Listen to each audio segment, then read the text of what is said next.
সরকারি চাকরিতে কোটা সংস্কারের এক দফা দাবিতে আজও উত্তাল রাজধানী ঢাকা বিশ্ববিদ্যালয় সহ বেশ কয়েকটি বিশ্ববিদ্যালয়ের শিক্ষার্থীদের ওপর হামলার প্রতিবাদে বিক্ষোভ শুরু হলে ছাত্রলীগের সঙ্গে ব্যাপক সংঘর্ষ হয়।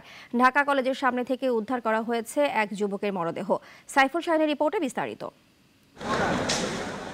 কোটা সংস্কারের দাবি ও আন্দোলনরতদের উপর হামলার প্রতিবাদে রাজধানীর বিভিন্ন সড়কে সকাল থেকেই আন্দোলনে নামে শিক্ষার্থীরা। বাড্ডা বসুন্ধরা এলাকার বেসরকারি বিশ্ববিদ্যালয়ের শিক্ষার্থীরা নতুন বাজার সড়ক অবরোধ করে। এ সময় ছাত্রলীগের সঙ্গে তাদের ধাওয়া পাল্টা ধাওয়ার ঘটনা ঘটে। দুপুরে মিরপুর 10 নম্বরে বেসরকারি বিশ্ববিদ্যালয় বাংলাদেশ ইউনিভার্সিটি অব টেকনোলজির শিক্ষার্থীদের সঙ্গে ছাত্রলীগের ধাওয়া পাল্টা ধাওয়ার ঘটনা ঘটে। বিকেলে মহাখালীতে আন্দোলনকারীদের সঙ্গে ছাত্রলীগের ব্যাপক সংঘর্ষ হয়।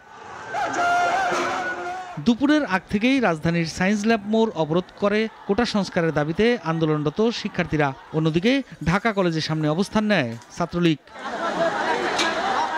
ছাত্রলীগের নেতাকর্মীরা হামলা করলে তাদের ধাওয়া দেয় আন্দোলনকারীরা। ধাওয়া পাল্টা ধাওয়া পরে সংঘর্ষে রূপ নেয়। থেমে থেমে সংঘর্ষ চলে বিকাল পর্যন্ত। ছাত্রলীগের যারা আছে ওরা রাবার বুলেট মারছে।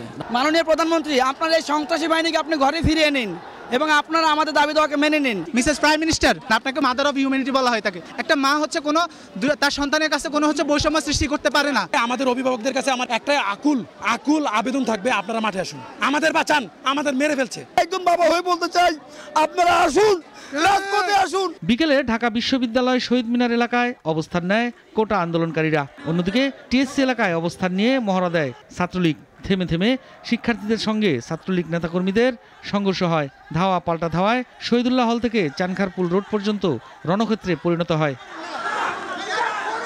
সাইফুল শাহিন, নাগরিক, ঢাকা। ওয়ালটন ফ্রিজ কিনে অনেকের মতো আপনিও হয়ে যেতে পারেন মিলেনিয়াল। সেরা পণ্যের সেরা অফার।